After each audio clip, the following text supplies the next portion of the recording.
A giant who is going through the mountains and picking off little children.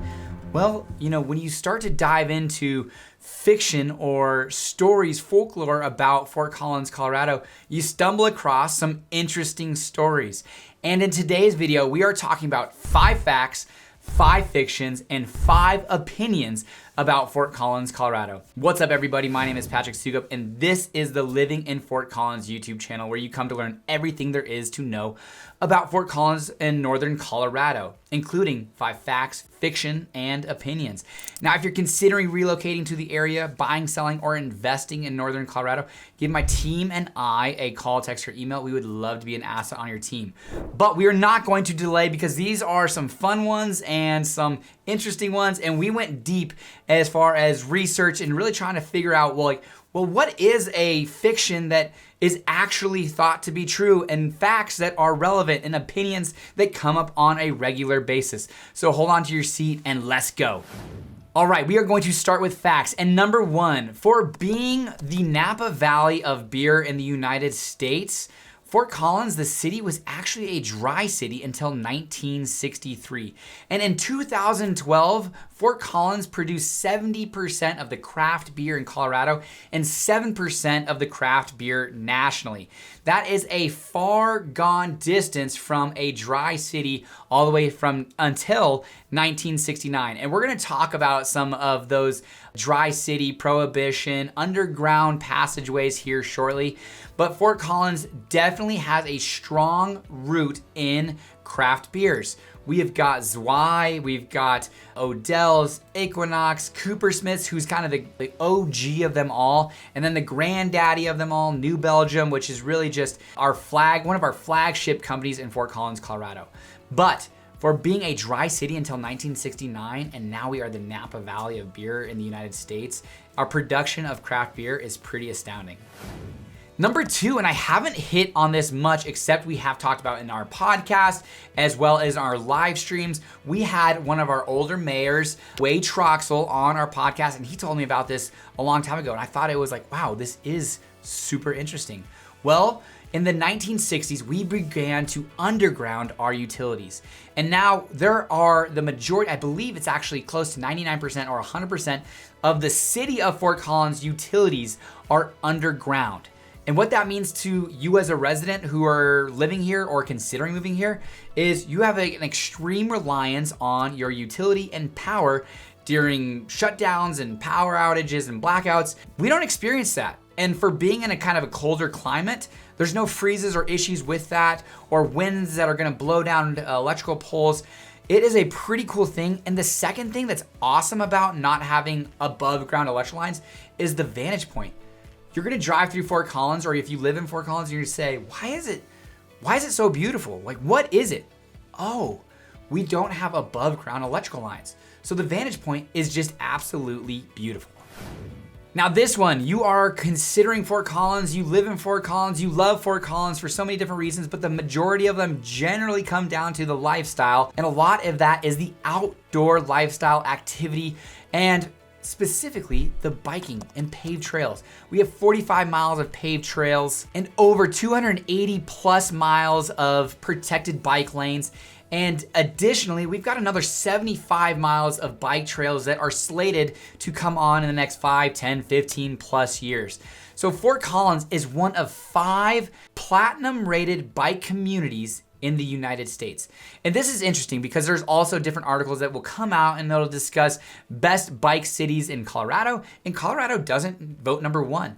So there are other kind of comparisons, and I'm not necessarily saying that Fort Collins is the best in Colorado or in the country by any means, but by these parameters, Fort Collins is one of 5 cities in the United States that is a platinum rated bike community. I can tell you that yes, so many different paved trails, it's very safe, very bike friendly, and we love getting out and enjoying some of those trails. If you take the loop that goes around Loveland and around Fort Collins, you could have 60 to 70 miles of paved trails that you're on the roads very, very minimally. So enjoy yourself some bike systems in Fort Collins, Colorado. Okay, now this one kind of was an interesting one. And I just have the research that I've done to prove it. But the reason I thought that it was interesting is because recently we had a comment on our YouTube channel that talked about, well, what about the geese in Fort Collins? And would you know it, that the geese aren't native to Fort Collins? They were introduced in 1957 by Father Goose, Gurney Crawford. He came and he brought in some eggs and hatchlings, and he put them under some heat lamps and some warm water bottles, and he introduced geese to Fort Collins and northern Colorado. Now, Colorado can see anywhere between, hundreds of thousands of geese migrating through the state on an annual basis. And Fort Collins can see anywhere between 20 to 30,000 geese, calling this area home.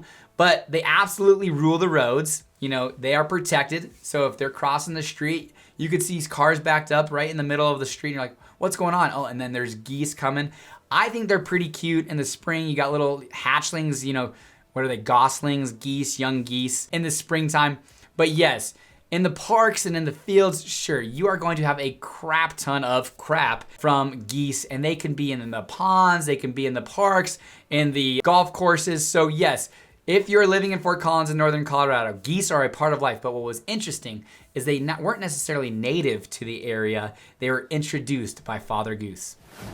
And number 5, while we will talk about other kind of, not controversies, but opinions about and fiction about Colorado State University, the fact is that CSU is the backbone of Fort Collins. Now, would Fort Collins survive without CSU? Probably. But would it be the same? No. I mean, we're talking about 35,000 residents at the University, Colorado State University, as well as the largest employer in the city. So if anyone says anything other than that Colorado State University is the backbone of Fort Collins, Colorado, I think they're just a little off base. And we had Darren Atterbury on the Fort Collins Fellows podcast, who was the city manager of Fort Collins for over 20 years, and said just that. And it really was kind of eye-opening because while, yes, agriculture, Colorado A&M, we had a background in agriculture, moving into a lot of different industry and office space, jobs, when it gets down to it, Colorado State University is vital and essential to Fort Collins, Colorado health and success. All right, now we are moving into some fiction. And some of these, like I said, I think the purpose of what I wanted to look at was what were some fictional ideas and maybe not and opinions, of course, we'll talk about that here shortly, but some common misbeliefs about Fort Collins. And I think we're gonna start with one of the main reasons why my in-laws aren't moving to Fort Collins, Colorado. They lived in Alaska and they say, we're not moving to Alaska again. And we try to iterate and reiterate that yes, Fort Collins, northern Colorado is gonna get snow, is gonna be cold, but it is not always snowy and cold. You could be golfing on Christmas Eve. You could have sunny 60-degree days in the middle of January. You are generally going to see anywhere between 7 to 10 snowstorms. I've talked about this time and time again. 7 to 10 snowstorms, which equates to 2 or more inches of snow. And then from there, you could see yourself shoveling your sidewalk 14 to 20 times because each snowstorm could result in about 2 shovels. Now that being said, we also have the best infrastructure. Not only do we clear our bike paths and sidewalks, trying to get it done before 8 a.m. on a daily basis when we do have snow, the best piece of infrastructure we have is 300 plus days of sun. So on the same day that you get 6 or 8 inches, you could see that 6 to 8 inches melt by mid to late day. So yes, we can have snow, it can be cold, but it is not a snowy, cold place during the winters. You're gonna have bright, sunny days and you're gonna enjoy yourself here in northern Colorado. Now this one's interesting because I have been born and raised in Fort Collins and have seen its growth and its population growth. So this one's kind of hard when I hear people talk about how it might be a small and isolated community. And the reason why this is a fiction is because the reality is yeah, we're 180,000 people in the city of Fort Collins, but then really when we have the surrounding area of Larimer County, Weld County, northern Colorado, we're starting to approach 1 million people. We're close to 800,000, but the expectations is we'll be to 1 million people by 2050. So I don't necessarily see us as a small community anymore. kind of Mayberry where everyone knew each other. That absolutely was the case even when I was growing up. But Fort Collins, Northern Colorado has seen tremendous growth. And then as far as being isolated, we're actually just about 45 minutes to Thornton and Topgolf if you want to go do that, or 60 to 75 minutes to downtown Denver, and all of the things that a major metro in the United States will have: professional teams, arts, culture, food scene. So the reality is yes, we have a ton of amenities here, but we're only an hour away from the world-class amenities that a large metro will see. So I don't necessarily see that being a fact, more so a fiction. Number 3, while Colorado State University is our backbone, we are not a college party town. Now, my parents had some of these crazy party days that literally the city, some of the stories they tell me are just wild. Now, some of the stories that I heard even 20 years ago in business are wild. So I would say, culturally, we as a society have grown up, and some of the stories are wild. But I would say if you're downtown Fort Collins, it is not a dive bar place that you're gonna have people falling over each other, college kids puking, getting in fights. Now, you can and will see that if you're out till 12:31, 2 a.m. in the morning. But the reality is we've got places like Ace Gillette's, Social, Washington's, the Armory, Rare Italian. We have some phenomenal establishments that aren't catering to that college lifestyle. It's not to say that it's not there and there's not options for it, but Colorado State University is the backbone, but we are not a college crazy party town. Now here we go. Wild animals in our backyard. One of the craziest comments I heard from a client, and I've had this from multiple clients from out of state, was a client from Chicago calling me texting me at the time and said, "We're official Coloradoans.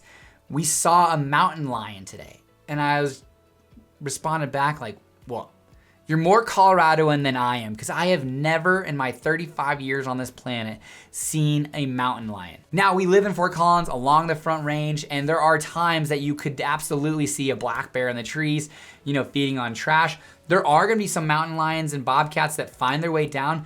Very, very rarely and seldom is that gonna happen. Deer, elk, and moose could be seen along the Front Range, but the reality is they tend to stay in the foothills and protected by those mountains unless there was a time like a wildfire that pushes them down into kind of the Front Range area. But we are not living amongst the wild here. We are definitely removed from that. But there could be some bull snakes that you see, rattlesnakes as you hike Horsetooth or are heading up towards Virginia Dale or Laramie. So there are wildlife, but they are definitely not in our backyard, at least on a regular basis. Now, I think this is one misconception that most people have, especially because over the last few years, we had the Marshall Fire down in Boulder, where it literally started in the city during winter and burnt down, I believe it was hundreds of houses. It impacted hundreds of people. But Fort Collins, I would say the likelihood of a fire is extremely, extremely rare, because again, we do have the undergrounded utilities. We will have fires in the foothills. I've seen fires as close as Masonville and Loveland and with my eyeballs, but I truly believe, now of course crazier things could happen, but one of the questions we do get from people are, well, what about the wildfires in Fort Collins? And is there a risk of a thing like the Marshall Fire happening in Fort Collins? And my general response is, it's not to say that it's probably a 0% chance, but I would have to say that it's extremely minimum with our undergrounded utilities. And the reality is there are gonna be fires. They're just gonna be back in the foothills and in the mountains. And this last one, number 5, is kind of a few. The wide streets of Fort Collins, this is ghosts and folklore. Now, I don't necessarily have any proof to back these up. So if you're watching this and you know for a fact, or if you can comment below, let me know kind of where to find it and or discredit me for this fiction, that would be great. Now, the wide streets in Fort Collins, we've got, huge wide streets on College Avenue, which is huge because it's US 287. Colorado Department of Transportation oversees it, and it is a huge artery within Fort Collins. on top of course, I-25, which is just to the east, really, of Fort Collins. But reality is it's kind of removed from us. The biggest thoroughfare in Fort Collins is US 287. And the theory goes there's wide streets because horse buggies needed a wide enough lane to be able to turn around. Fact or fiction, I'm not sure. It makes sense to me. But then from there, we've got ghosts and folklore as well. There is a ghost tour in Fort Collins that we've been on.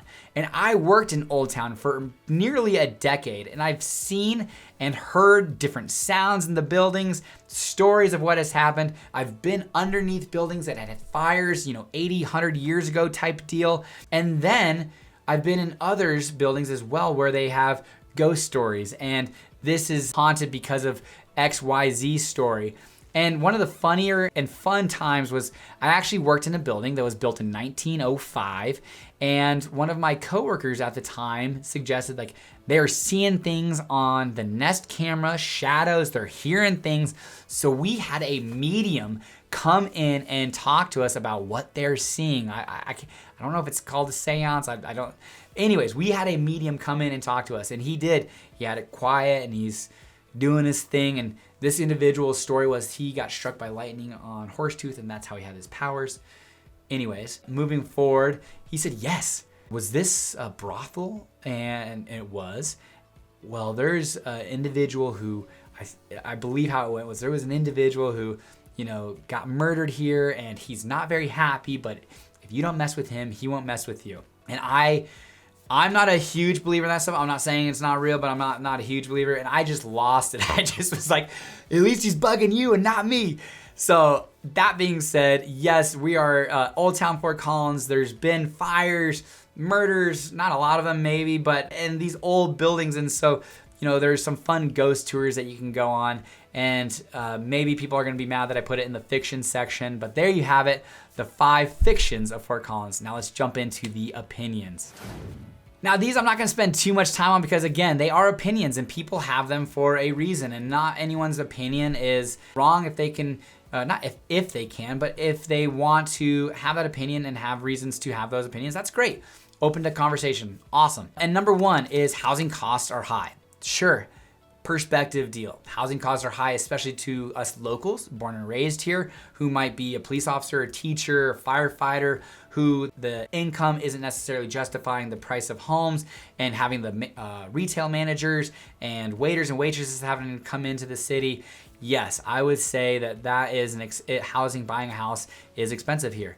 But we also have a lot of people who are moving here and remote working in different places. Like maybe they have a job that they work for LinkedIn and making $200,000, $300,000 a year. Housing costs aren't nearly as high from where they came from. So I would say that is a perspective deal. And with the ability to remote work, the biggest thing that you can do is increase that income. And that's easier said than done, and I absolutely know that. But I would say housing costs are high comparatively to the United States average, but they're not as high as, say, Boulder or parts of Denver. And so there is still that value play here. Traffic, again, perspective, opinion. I actually don't think it's too bad, but I did grow up in the middle of Fort Collins, and it was 10 minutes anywhere. Downtown, southeast Fort Collins, wherever I wanted to go, it was 10 minutes. Now I live more further on the southeast side of town, and if I need to get all the way to the north side of town or downtown, 15 to 20 minutes to downtown. And then my mom, who lives all the way north of Terry Lake, which is still another few miles past that, it could be 30 minutes. So I would say, yes, a lot of that is attributed to traffic, and we might not go down 287, we might take the overpass at LeMay Avenue, but individuals coming from larger areas, larger metros, communities, it is gonna be something like, they're like, what traffic? I don't necessarily see that. And maybe one scoring method that you could have is how many times are you stopped at that stoplight? Generally speaking, I'm stopped at a stoplight for one cycle, and then I go through. But people from here can see traffic. They especially see traffic when the kids come in for CSU during the fall, but when they leave in the spring, it does kind of feel like it opens up quite a bit. Diversity and inclusion. Now, I can't really talk about this. I would say a comment that a friend made to me in high school, and I would say one of the things that I've tried to do better in my life is perspective, growth, and become a more aware individual. But he looked at the group, and there was 4 kids that were driving through Fort Collins. And he says, have you guys ever stopped and thought about how lucky we are to be a white male in an affluent community, like just those three things, how much of a gift that is in the world that we live in. And I'm not to say that's a gift because, yeah, I love being whatever. It is just the facts are we have a huge head start, and to not take that for granted. And it really hit home. We are considered Vanilla Valley, whitewashed Fort Collins. Our percentage of minorities is much smaller than the United States average. But that being said, I look at my wife who is Black and I say, it is so much more diverse than when I was growing up. And I think it's only going to continue to do that. It's going to progress where interracial couples are welcome. There are people moving from all over the world and country and finding Fort Collins and bringing their backgrounds and culture. And there is nothing wrong with the white individual males that have been here and have been here for 100 years. That's awesome. There's nothing to be wrong with that. It's also that is great to see that Fort Collins is a welcoming community. I believe that LGBTQ feel welcomed. They feel accepted in the community, which is awesome, because ultimately, from my perspective, I kind of play by the no asshole rule. Like, I hope everyone can be nice to each other, and however people want to live their lives, that's on them. And ultimately, I want to respect them for who they are. That being said, Fort Collins, yeah, it's a pretty whitewashed community. Vanilla Valley, great, but it does seem to have quite a bit more diversity than when I was growing up.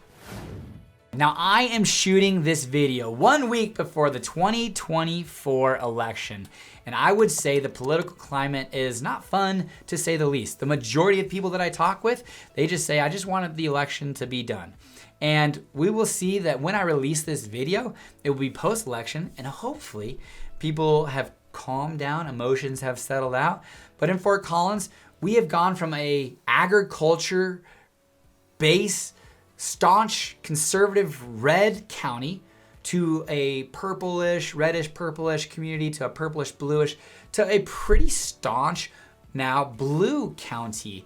And I would say the political climate in Fort Collins, generally speaking, is most people play by the no asshole rule, but you will have people that won't talk to you because you're a Republican or won't talk to you because you're a liberal. I would say they're few and far between, but my opinion is the political climate here in Fort Collins is relatively open and happy to have a conversation while having a relatively strong stranglehold in a blue county with our neighbor to the east, Weld County, pretty strong stranglehold as a red county. So opinions, Fort Collins, the political climate generally is pretty calm, but you can have extremes on both sides, and it just depends who you talk to and on what day.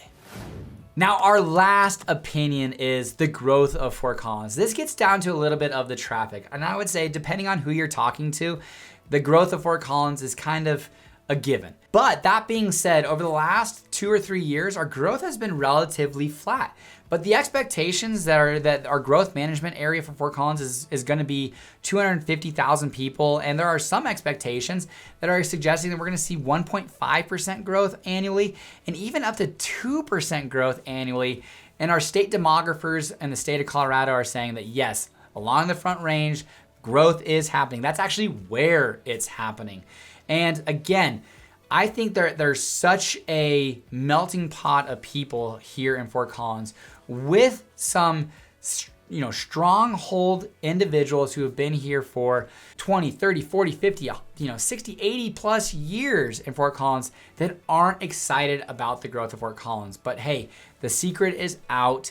And whether you think it's a good thing or a bad thing, ultimately, Fort Collins, from my perspective, my hope is that we can maintain our small town feel while welcoming the new individuals, but still maintaining the respect of those who have been here for a long time and kind of marry those together. A utopia of sorts, sure, maybe it's high hopes, but the reality is that Fort Collins and Northern Colorado, Larimer County, Weld County are expected to see growth, and hopefully, whether you believe it's a good thing or a bad thing, we can do it with grace and understanding of both new and old, and welcome everybody.